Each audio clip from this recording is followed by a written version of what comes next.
dyan sa atin. Sa Pilipinas, madaling araw.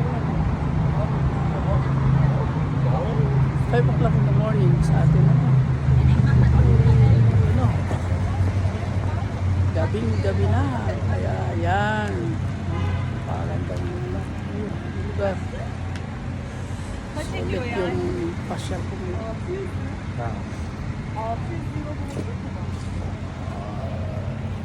At paano masyadong tao kasi katulog na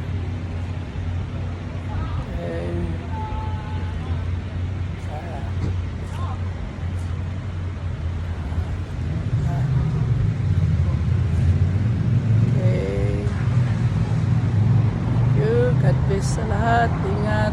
Bye. Kainom na konti lang.